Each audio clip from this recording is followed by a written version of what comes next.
New Year, New Way. Tahun baru, jalan baru. Kita ini selalu senang dengan hal-hal yang baru ya. Saya perhatikan kalau restoran baru atau tempat makan baru, wah semua datang. Nanti ada yang baru lainnya datang lagi ke situ. Ya, manusia itu memang senang dengan hal-hal yang baru. Sebabnya ada tahun baru. Dan saya percaya Tuhan juga senang memberkati kita dengan hal-hal yang baru. Di tahun yang baru ini ada berkat yang baru, ada jalan yang baru bagi saudara-saudara semua. Namun sebelum kita menerima hal-hal yang baru dari Tuhan, kita menerima jalan yang baru dari Tuhan, maka kita juga harus berjalan di jalan yang baru pula. Bagaimana kita melihat orang Majus? Mereka menempuh jalan yang baru. Ketika mereka datang menghadap, menyembah Yesus, dikatakan mereka pulang ke rumahnya dengan jalan yang baru. Ini penting. Kalau kita mau menerima hal-hal yang baru dari Tuhan, kalau kita mau melihat jalan yang baru dari Tuhan, kita sendiri harus berjalan di jalan yang baru. Tuhan berkata, jangan jalan yang lama, tapi jalan yang baru, tempuhlah jalan yang baru. Ada satu ayat lagi yang ingin saya sampaikan. Di dalam Yehezkiel pasal 46 ayat 9. Sebaliknya jika pada hari-hari besar rakyat datang untuk beribadah kepada Tuhan, maka mereka yang masuk melalui gerbang utara, pulangnya harus melalui gerbang selatan. Dan mereka yang masuk melalui gerbang selatan, pulangnya harus melalui gerbang utara. Orang-orang dilarang pulang lewat jalan yang dilalui pada waktu masuk. Di sini ada semacam nubuatan ya tentang bait Allah. Bait Allah Yehezkiel, walaupun bait Allah ini belum pernah dibangun. Tapi bait Allah ini sudah dinyatakan di dalam Yehezkiel dan itu bicara tentang gereja. Dan salah satu ada sebuah catatan demikian. Orang yang datang masuk ke bait Allah itu, dia tidak boleh keluar dari pintu yang sama. Jadi kalau misalnya kita sekarang ini ya, jadi saudara tadi yang datang lewat pintu sebelah sana, nanti pulangnya harus lewat situ. Ini mengandung sebuah pengertian, kalau kita datang kepada Tuhan, kita menyembah, kita beribadah kepada Tuhan, maka harus ada perubahan, amin. Jangan pulang dengan keadaan yang sama. Saudara harus pulang dengan jalan yang baru, dengan hidup yang baru, dengan sebuah perubahan. Nah inilah, kalau kita mau, kita melihat perubahan di dalam kehidupan kita, dalam rumah tangga, dalam pekerjaan, dalam segala sisi, kita pun harus berubah lebih dulu. Ada jalan yang baru. Nah, saya perhatikan di dalam Alkitab, menarik sekali kalau saya melihat di dalam kitab Injil, maka saya perhatikan bahwa setiap orang yang ketemu dengan Yesus, yang sungguh-sungguh bertemu dengan Yesus, tidak pernah lagi keluar atau pergi dengan keadaan yang sama. Orang yang benar-benar ketemu, perhatikan ya, ini bukan cuma sekedar ketemu-ketemu, tapi sungguh-sungguh bertemu, berinteraksi dengan Yesus, maka pasti ada perubahan dalam hidupnya. Ada jalan yang baru yang dia tempuh. Jadi itu kalau kita masih sama, terus sama, dari tahun ke tahun tetap sama, kita harus bertanya pada diri sendiri. Apa saya ini sudah benar-benar sudah ketemu dengan Yesus? Karena Injil berkata, setiap orang yang bertemu, berjumpa dengan Yesus, dia tidak pernah meninggalkan tempat itu dengan jalan yang lama. Mari kita melihat jalan baru yang bagaimana yang dialami oleh orang-orang yang bertemu dengan Yesus. Yang pertama, yaitu jalan pertobatan. Kisah tentang perempuan Samaria menunjukkan kepada kita, orang yang berinteraksi, ketemu dengan Yesus, dia akan berubah hidupnya. Bertobat, artinya tidak lagi berjalan seperti yang lalu.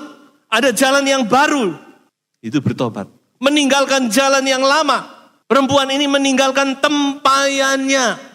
Tempayan yang tempat dia mencari air yang dapat memuaskan rasa dahaganya. Tempayan yang menjadi tumpuan kehidupannya. Dengan tempayan ini dia mendapat air sekedarnya untuk memuaskan hidupnya. Tetapi dikatakan setelah dia ketemu dengan Yesus, dia tinggalkan tempayan itu. sesuatu. Kenapa? Karena dia sudah ketemu dengan sumber air yang hidup. Amin. Sudah tidak perlu lagi tempayan itu, hidup yang lama itu, yang tidak bisa memuaskan. Kita tahu keadaan perempuan ini kawin cerai untuk mendapatkan excitement, gairah. Saya katakan dunia hanya bisa memberi excitement, tapi tidak bisa memberi contentment. Contentment itu artinya kepuasan. Tapi ketika perempuan ini ketemu dengan Yesus, dia mendapat kepuasan yang sejati. Inilah yang aku cari-cari. Sesuatu yang memuaskan aku. Air hidup. Yesus, mata air yang hidup itu, sekarang ada di dalam hidupnya. Dia tidak perlu tempayan itu. Dia tinggalkan dan dia pulang dengan jalan yang baru. Haleluya. Mari kita perhatikan hidup kita selama ini. Kepuasan apa yang saudara cari? Mungkin saudara seperti wanita ini. Saudara mencari kepuasan. Sesuatu yang bisa memuaskan. Tapi saya mau katakan hanya Yesus yang bisa memuaskan kehidupan kita. Yang kedua, jalan kebenaran dan kasih. Sudah tahu kisah ini, Sakius. Dia berubah 180 derajat ketika dia ketemu dengan Yesus. Tadinya dia hidup hanya untuk dirinya sendiri. Yang dia pikirkan hanya dirinya sendiri. Dia yang dia cintai hanya jen.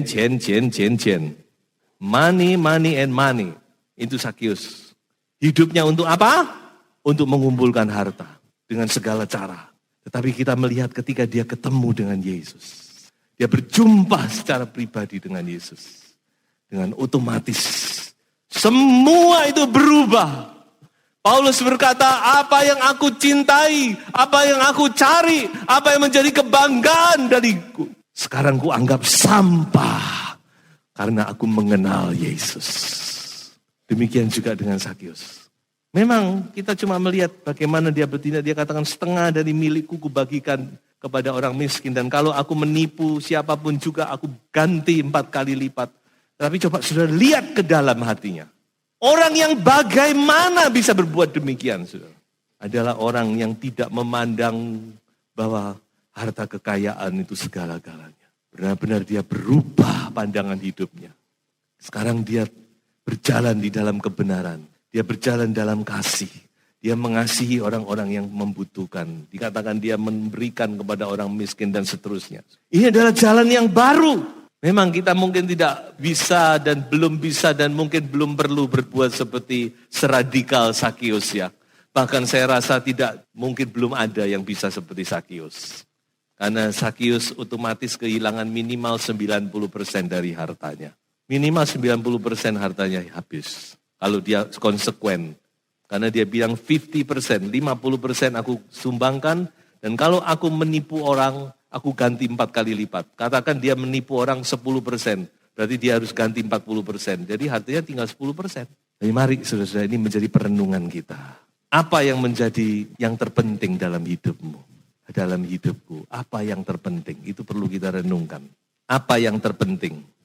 Yang ketiga adalah jalan iman dan ketaatan. Ini dialami oleh seorang yang bernama Petrus. Bagaimana Petrus dia ketemu Yesus di pantai Danau Galilea. Dalam keadaan yang kecewa, dalam keadaan yang gagal, capek, tidak membawa apa-apa. Waktu Petrus ketemu Yesus keadaannya demikian. Dia kerja sepanjang malam tidak menghasilkan apa-apa. Gak tahu ikan-ikan ini lari kemana. Tapi ketika dia ketemu Yesus. Dan Yesus berkata, tebarkan jalamu kembali. Maka Petrus berkata, Guru, kami sudah menabarkan jala kemana? Tidak mendapat apa-apa. Tetapi karena engkau menyuruh. Nah, karena engkau berfirman. Karena engkau berkata-kata. Aku sekarang menebarkan lagi. Dan firman Allah mencatat. Ketika dia menebarkan jala. Dia mendapat hasil yang luar biasa. Sampai jalannya koyak. Jalan iman dan jalan ketaatan. Kita perlu belajar jalan ini. Percaya. Percaya kepada firman. Apa yang firman Tuhan katakan. Kita percaya dan kita taati. Walaupun itu kadang-kadang bertentangan dengan pikiran kita memang. Seperti Petrus. Secara akal, bang malam aja gak ada ikan. Apalagi sekarang sudah subuh, sudah pagi. Bagaimana mungkin ikan bisa muncul? Tapi sekali lagi, karena engkau yang menyuruh, Guru, aku lakukan. Aku percaya dan aku taat.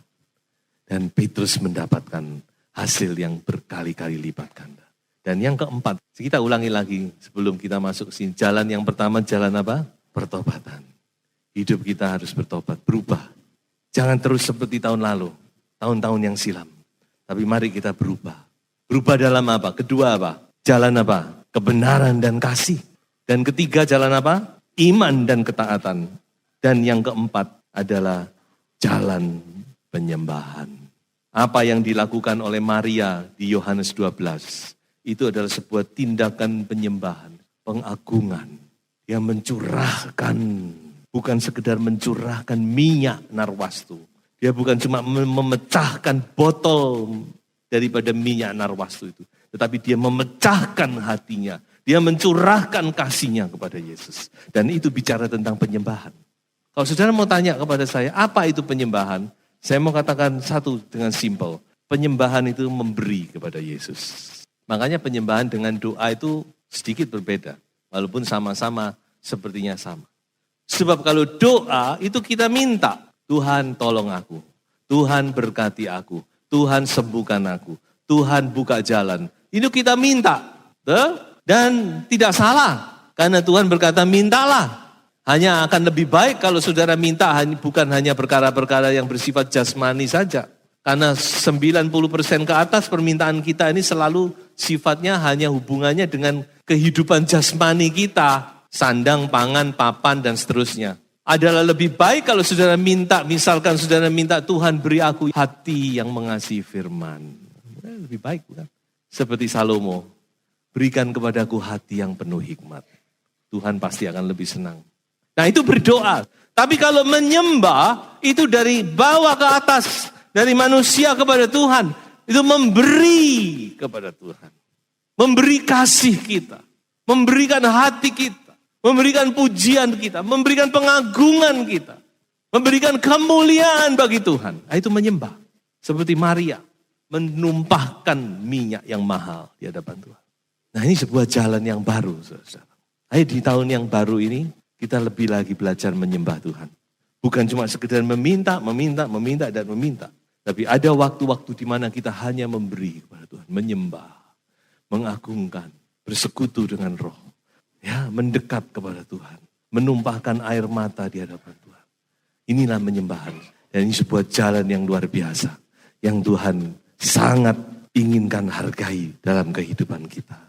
Nah saudara, kita melihat lebih jauh. Ketika kita sudah melakukan jalan yang baru, apa yang akan kita peroleh? Saya mau katakan satu hal, maka Tuhan juga akan membuka jalan yang baru bagi saudara dan saya. Amin. Percaya? Haleluya. Tuhan akan membuka jalan yang baru juga. Di saat kita merasa sudah tidak ada jalan, seperti bangsa Israel, kiri kanan gunung, depan laut, belakang tentara Mesir. Sudah tidak ada jalan, kepepet. Secara manusia sudah tidak mungkin lagi. Mau lari kemana? Tapi sekali lagi Allah adalah Allah yang membuka jalan yang baru bagi kita. Haleluya. Percaya ada jalan yang baru yang Tuhan sediakan. Tangkap ini sebagai rema dalam hidupmu. Karena ini spesialis Tuhan kita. Dia selalu membuka jalan baru. Jalan baru. Jalan yang tidak pernah dipikirkan manusia. Jalan melalui air. Jalan melalui padang gurun. Jalan yang baru. Karena Tuhan berkata, aku suka melakukan hal-hal yang baru. Ini saudara-saudara yang akan kita alami. Ketika kita sudah menempuh jalan yang baru dalam hidup kita. Tuhan juga akan menyediakan jalan yang baru. Jalan pertolongan. Jalan kelepasan. Semua Tuhan akan buka bagi saudara dan saya. Saya akan akhiri dengan membaca sebuah ayat di dalam Yesaya 43 ayat 16 sampai ayat yang ke-19. Beginilah firman Tuhan yang telah membuat jalan melalui laut dan melalui air yang hebat. Itu Tuhan. Ayat 17. Yang telah menyuruh kereta dan kuda keluar untuk berperang. Juga tentara dan orang gagah. Mereka terbaring, tidak dapat bangkit, sudah mati, sudah padam sebagai sumbu. Itu tentara Firaun. Nah ini ya, Jadi kita sedang bicara pengalaman Musa nih ya. Tentara Firaun yang mengejar semuanya sudah mati. Ayat 18, firman-Nya, janganlah ingat-ingat hal-hal yang dahulu. Dan janganlah perhatikan hal-hal yang dari zaman purbakala. Paulus berkata, aku melupakan yang di belakangku dan mengarahkan diri kepada apa? Yang di hadapanku. Nah ini, yang sudah lalu, sudah kegagalan, bahkan keberhasilan itu sudah berlalu. Sekarang kita menghadapi tahun yang baru. Saudara. Nah perhatikan ini. Lihat, aku hendak membuat sesuatu yang baru. Yang sekarang sudah tumbuh. Belumkah kamu mengetahuinya? Ya, aku hendak membuat jalan di padang gurun dan sungai-sungai di padang belantara. Haleluya. Tuhan akan membuka jalan bagi saudara. Di saat saudara merasa tidak ada jalan, masih ada jalan dari Tuhan. Di saat saudara kering, masih ada sungai yang dari Tuhan. Sebab itu mari di tahun yang baru ini, kita mau menjalani jalan yang baru. Supaya kita melihat Tuhan juga membuka jalan yang baru bagi kita. Tuhan Yesus memberkati. Haleluya.